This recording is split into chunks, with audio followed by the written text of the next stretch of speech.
ఈనాటి చరిత్రాత్మకమైనటువంటి నిరాహార దీక్ష కార్యక్రమాన్ని ప్రారంభించి తానే నిరాహార దీక్ష చేస్తున్నటువంటి బీసీల ముద్దుబిడ్డ తెలంగాణ బీసీ ఉద్యమకారుడైనటువంటి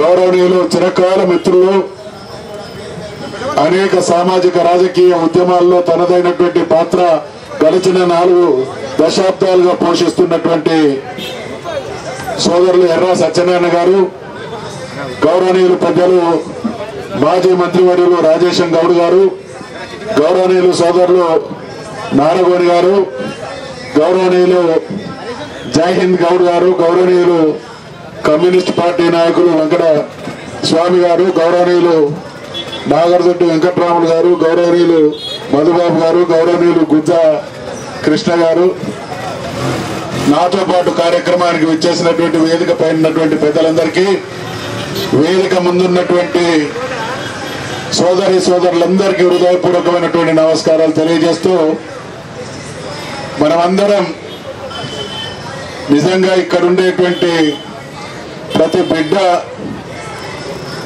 ఆత్మవిమర్శ చేసుకోవాలి. గుండె మీద చేయి వేసుకొని ఆత్మవిశ్వాసాన్ని పెంపొందించుకొని బీసీలకు జరుగుతున్నటువంటి అన్యాయానికి చరమగీతం పాడి తీరుతాం. తరతరాలుగా అన్యాయానికి గురవుతున్నటువంటి మా జాతికి న్యాయం కోసం ఈ తరంతో పాటు రాబోయేటువంటి తరాలు గడిచిన తరాలు అనుభవించినటువంటి అవమానం, క్షోభ, అన్యాయం, అణచివేత భవిష్యత్ తరాలకు అందకుండా ఉండే విధంగా చరిత్రాత్మకమైనటువంటి పాత్ర పోషించడానికి తెగించి వస్తున్నటువంటి మీ అందరికీ హృదయపూర్వకమైనటువంటి అభినందనలు తెలియజేస్తా ఉన్నా. ఇవాళ నారగోని గారు ఉన్నారు, రాజేశం గౌడ్ గారు ఉన్నారు, వేదిక పైనటువంటి పెద్దలు అనేక మంది ఉన్నారు. మీరందరూ చరిత్ర తెలిసినటువంటి యువకులు. వేదిక పైనటువంటి పెద్దలందరికీ కూడా చరిత్ర తెలుసు. అమెరికా ఈ స్థాయికి, ప్రపంచాన్ని శాసించేటువంటి స్థాయికి రావడానికి కారణం 100 సంవత్సరాలుగా నల్ల జాతి వాళ్లను బానిసలుగా చేసి వాళ్ళ రక్త మాంసాలను పీల్చి పిండి చేసి ఒక అగ్రరాజ్యంగా అవతరించింది. మరి అవతరించేటువంటి క్రమంలో అనేక శతాబ్దాల క్రితమే నల్లజాతి వాళ్ళు చేసినటువంటి చారిత్రక పోరాటం ఆ దేశంలో వాళ్ళు హక్కులు పొందడానికి కారణమైంది అనేటువంటి విషయాన్ని మనమందరం కూడా స్ఫూర్తిగా తీసుకోవాలనేటువంటి విషయాన్ని మనం చేస్తా ఉన్నాం.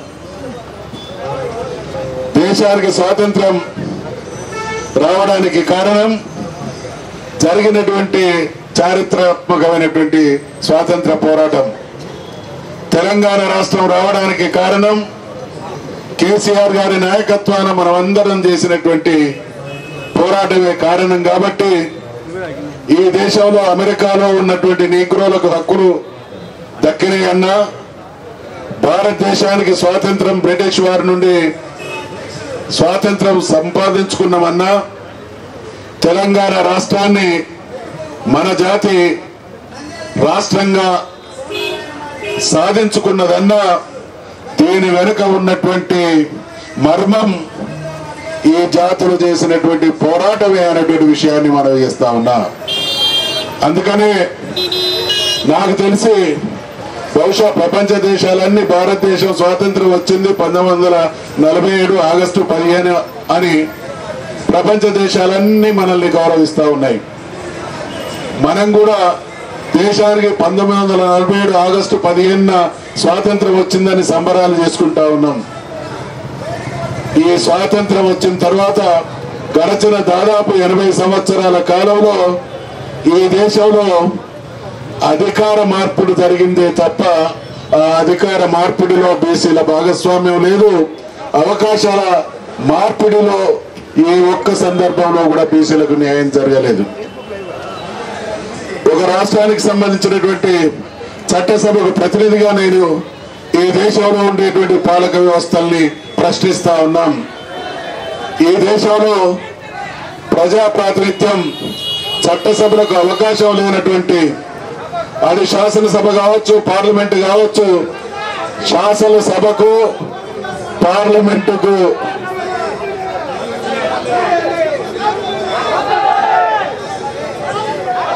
సోదరులకు విజ్ఞప్తి, వేదిక పై ఉన్నటువంటి పెద్దలందరికీ కూడా మనవి, ఈ దేశంలో ఉండేటువంటి ఆధిపత్య కులాలు, అగ్ర కులాలు ఏ రాష్ట్రంలో ఉన్నా, దేశంలో ఉన్నా బహుశా చట్టసభలకు ప్రాతినిధ్యం కల్పించబడినటువంటి కులం ఒక్కటన్నా ఈ దేశంలో ఈ రోజు మిగిలి ఉన్నదా అనేటువంటి విషయాన్ని నేను ప్రశ్నిస్తా ఉన్నా.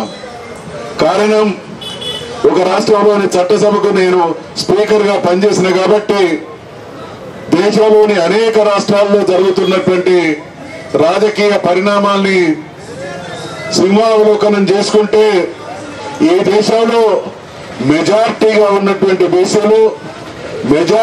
ఉన్నటువంటి బీసీలలోని అత్యధిక కులాలకు పార్లమెంటు, శాసనసభల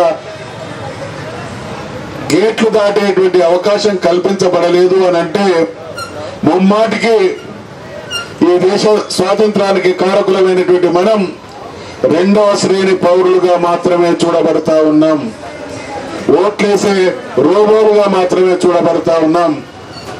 అయితే ఇక్కడ మన ఆత్మవిమర్శ ఏంటంటే, మన ఓట్లేసే రోబోలుగానో ఓటర్లుగానో చూడబడడానికి కారణం ఆధిపత్య కులాలు కొంత కారణమైతే మన స్వయం కృతాపరాధం కూడా కొంత. కాబట్టి ఎవరికో ఓట్లేసి, ఎవరికో రాజ్యాధికారాన్ని అప్పజెప్పి, ఎవరికో దరఖాస్తులు ఇచ్చి దండం పెట్టి వాళ్ళెవ్వరూ మా సమస్యలు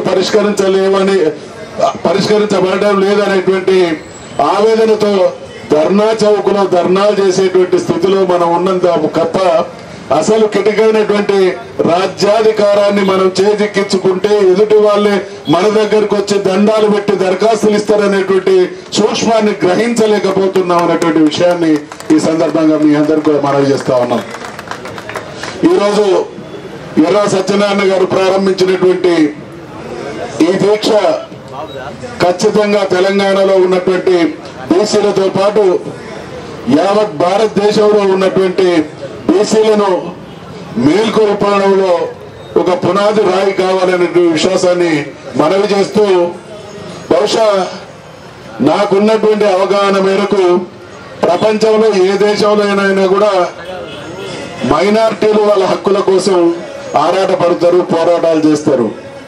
కానీ ఈ దేశంలో, ఈ రాష్ట్రంలో కొనసాగుతున్నటువంటి పరిస్థితికి కారణం ఏంటంటే, మెజారిటీగా ఉన్నటువంటి ప్రజలు శాసించి అధికారాన్ని అంతిపుచ్చుకోవాల్సినటువంటి వాళ్ళు ఎవరో చెప్పినటువంటి ఎన్నికల హామీ ఇచ్చినటువంటి 42% రిజర్వేషన్ల కోసమే ఆందోళన కొనసాగుతున్నా గంజిల ఈగలాగా చూస్తున్నటువంటి ఈ పాలక వర్గాలను గంజి కంటే కనిహీనంగా మనం చూడాల్సినటువంటి అవసరం ఉంది అన్నటువంటి విషయాన్ని మనవి చేస్తా ఉన్నాం.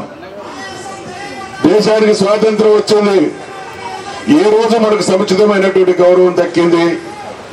ఈ దేశంలో బీసీల కులగణన జరగలేదు, ఈ దేశంలో బీసీల మంత్రిత్వ శాఖ లేదు, ఈ దేశంలో మన తమాషాకు అనుగుణమైనటువంటి బడ్జెట్ కేటాయింపులు లేవు. ఈ దేశంలో ఎక్కడ చూసినా బీసీలు అణచివేతకు గురవుతున్నారు. కాబట్టి మరి మన తాతలు, ముత్తాతలు, తండ్రులు అటువంటి అవమానానికి, అన్యాయానికి గురైనటువంటి రోజులు వేరు.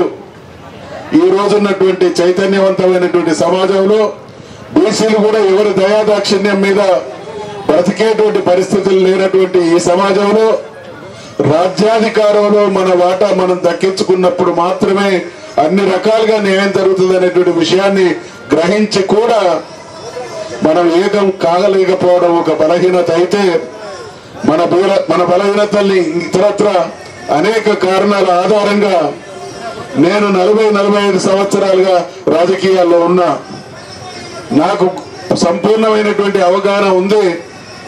గౌరవనీయులైనటువంటి రాజేశం గౌడ్ గారు 1985లో ఎమ్మెల్యేగా పోటీ చేసిండు.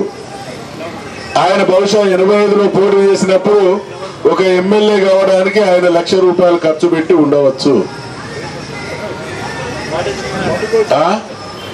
తమ్ముళ్ళారా వినాలే, 1985లో రాజేశం గౌడ్ గారు ఎమ్మెల్యే అయినప్పుడు ఆయన ఖర్చు ₹10,000.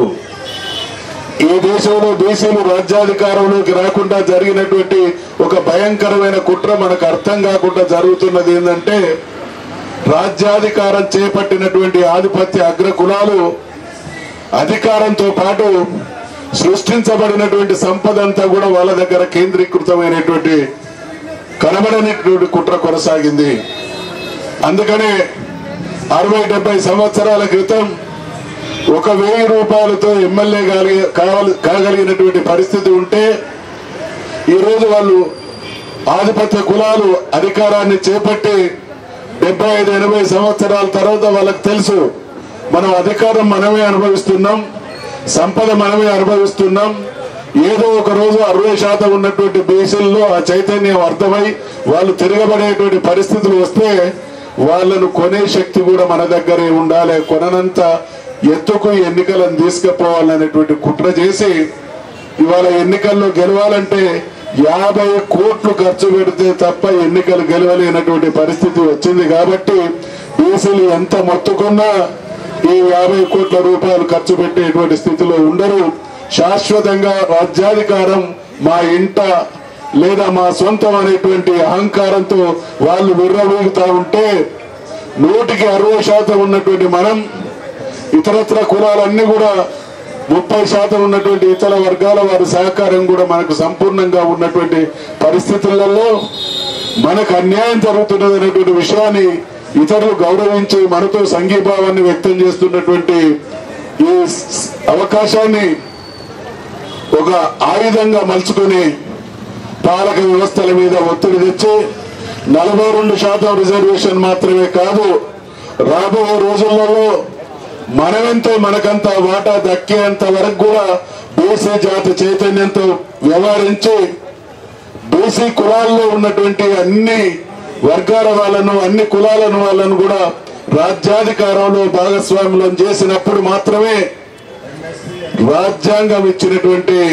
సామాజిక ఆర్థిక రాజకీయ న్యాయానికి నిజమైనటువంటి నిర్వచనం ఇవ్వడంలో బీసీలు పోషించేటువంటి చైతన్యవంతమైనటువంటి చరిత్రాత్మక పాత్ర ఈ దేశ గతిని మారుస్తుంది అనేటువంటి విషయాన్ని మనవి చేస్తూ ఇటువంటి దీక్షలకు వచ్చినటువంటి సందర్భంగా మనమందరం కూడా మనసులో ఒక ప్రతిజ్ఞ, ఒక శపథం చేసి ఏ లక్ష్యం కోసం అయితే ఇక్కడ ఈ కార్యక్రమం తలపెట్టబడిందో ఆ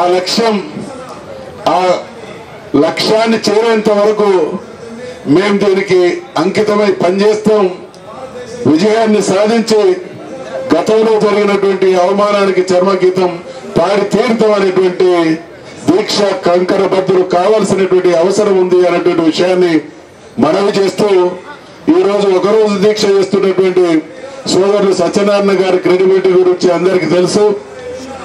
ఏ ప్రలోభాలకు లొంగకుండా ఆశించినటువంటి నమ్మినటువంటి సిద్ధాంతానికి విధానానికి కట్టుబడి చివరి వరకు పోరాటం చేసేటువంటి నిబద్ధత కలిగినటువంటి నాయకుడైనటువంటి సత్యనారాయణ గారికి మరొకసారి హృదయపూర్వకమైనటువంటి అభినందనలు తెలియజేస్తూ సెలవు తీసుకుంటా ఉన్నా. జై బీసీ.